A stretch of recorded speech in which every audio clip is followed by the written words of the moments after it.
Welcome back to our channel for another audiobook. Today's story is The Emperor's New Clothes, read by Wordteller. Many years ago, there was an emperor who was so excessively fond of new clothes that he spent all his money in dress. He did not trouble himself in the least about his soldiers, nor did he care to go either to the theatre or the chase except for the opportunities then afforded him for displaying his new clothes. He had a different suit for each hour of the day, and as of any other king or emperor, one is accustomed to say he is sitting in council. It was always said of him, the emperor is sitting in his wardrobe. Time passed merrily in the large town, which was his capital. Strangers arrived every day at the court. One day, two rogues, calling themselves weavers, made their appearance. They gave out that they knew how to weave stuffs of the most beautiful colors and elaborate patterns, the clothes manufactured from which should have the wonderful property of remaining invisible to everyone who was unfit for the office he held or who was extraordinarily simple in character. These must indeed be splendid clothes, thought the emperor. Had I such a suit, I might at once find out what men in my realm are unfit for their office, and also be able to distinguish the wise from the foolish. This stuff must be woven for me immediately, and he caused large sums of money to be given to both the weavers in order that they might begin their work directly. So the two pretended weavers set up two looms and affected to work very busily, though in reality they did nothing at all.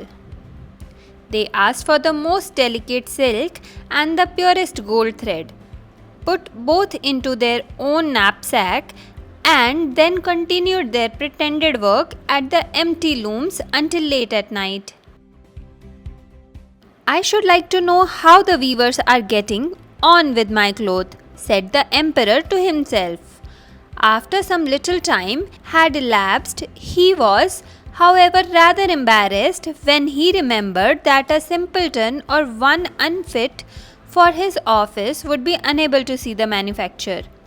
To be sure, he thought he had nothing to risk in his own person, but yet he would prefer sending somebody else to bring him intelligence about the weavers and their work before he troubled himself in the affair.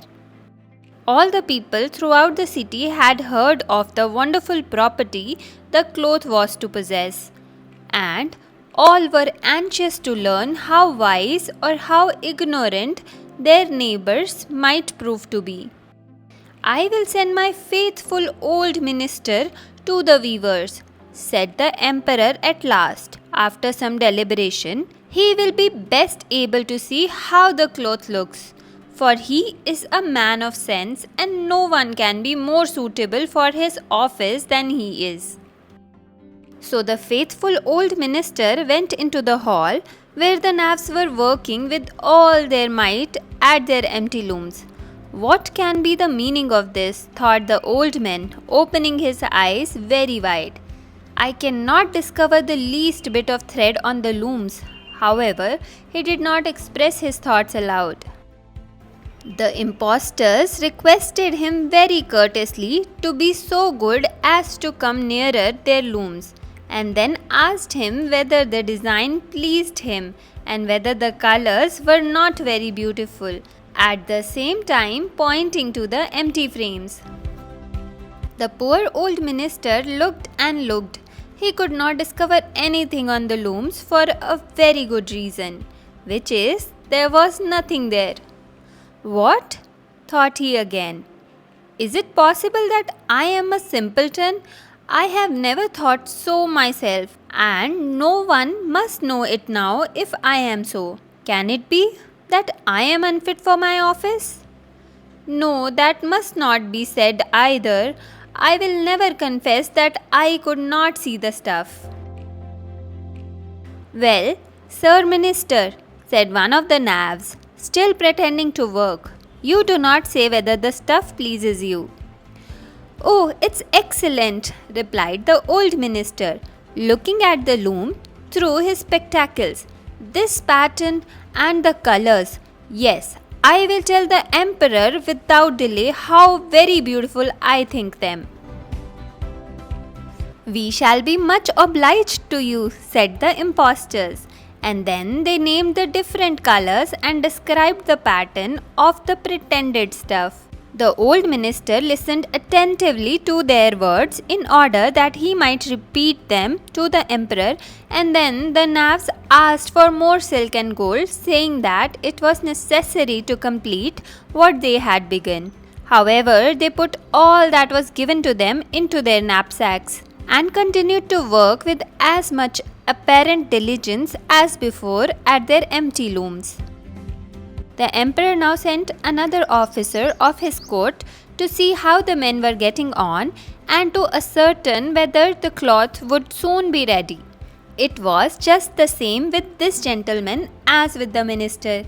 He surveyed the looms on all sides, but could not see anything at all but the empty frames. Does not the stuff appear as beautiful to you as it did to my lord the minister? Asked the impostor of the emperor's second ambassador, at the same time making the same gesture as before and talking of the design and colors which were not there. I certainly am not stupid, thought the messenger. It must be that I am not fit for my good profitable office. That is very odd. However, no one shall know anything about it. And accordingly, he praised the stuff he could not see and declared that he was delighted with both colors and patterns. Indeed, please your imperial majesty, said he to his sovereign when he returned. The cloth which the weavers are preparing is extraordinarily magnificent. The whole city was talking of the splendid cloth which the emperor had ordered to be woven at his own expense. And now the emperor himself wished to see the costly manufacture while it was still in the loom. Accompanied by a select number of officers of the court, among whom were the two honest men who had already admired the cloth, he went to clarify impostors who, as soon as they were aware of emperor's approach, went on working more diligently than ever, although they still did not pass a single thread through the loom. Is not the work absolutely magnificent? Said the two officers of the crown already mentioned. If your majesty will only be pleased to look at it, what a splendid design, what a glorious color! And at the same time they pointed to the empty frames, for they imagined that everyone else could see this exquisite piece of workmanship. How is this? Said the emperor to himself. I can see nothing. This is indeed a terrible affair. Am I a simpleton or am I unfit to be an emperor? That would be the worst thing that could happen. Oh, the cloth is charming, said he aloud. It has my complete approbation. And he smiled most graciously and looked closely at the empty looms. For on no account would he say that he could not see what two of the officers of his court had praised so much. All his retinue now strained his eyes, hoping to discover something on the looms, but they could see no more than the others. Nevertheless, they all exclaimed, "Oh, how beautiful!" and advised His Majesty to have some new clothes made from this splendid material for the approaching procession. Magnificent, charming, excellent resounded on all sides, and everyone was uncommonly gay. The emperor shared in the general satisfaction and presented the impostor with a reband of an order of knighthood to be worn in their buttonholes, and the title of gentlemen weavers. The rogues sat up the whole of the night before the day on which the procession was to take place, and had 16 lights burning so that everyone might see how anxious they were to finish the emperor's new suit.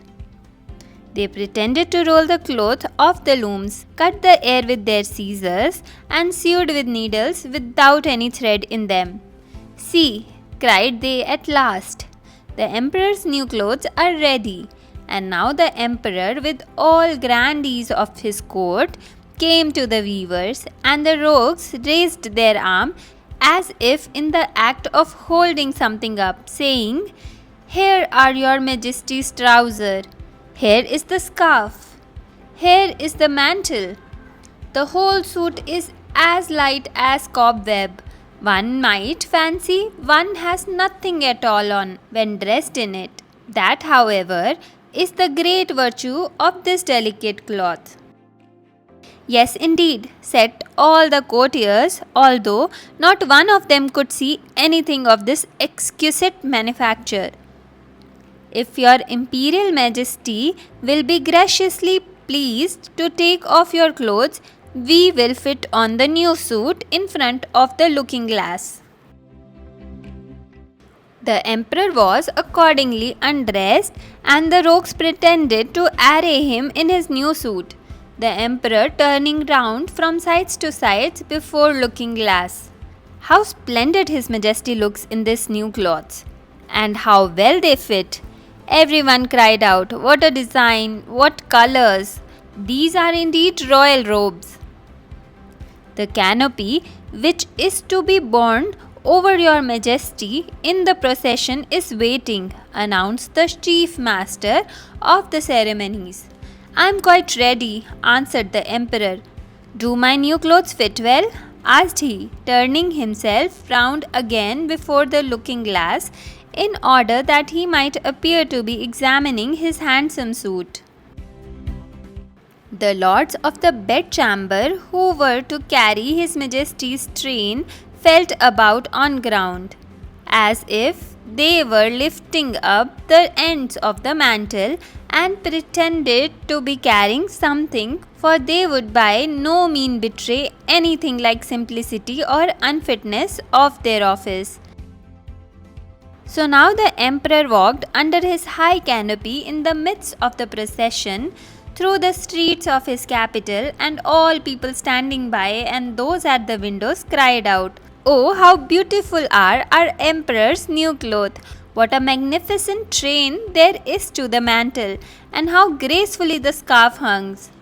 In short, no one would allow that he could not see these much admired clothes, because in doing so he would have declared himself either a simpleton or unfit for his office.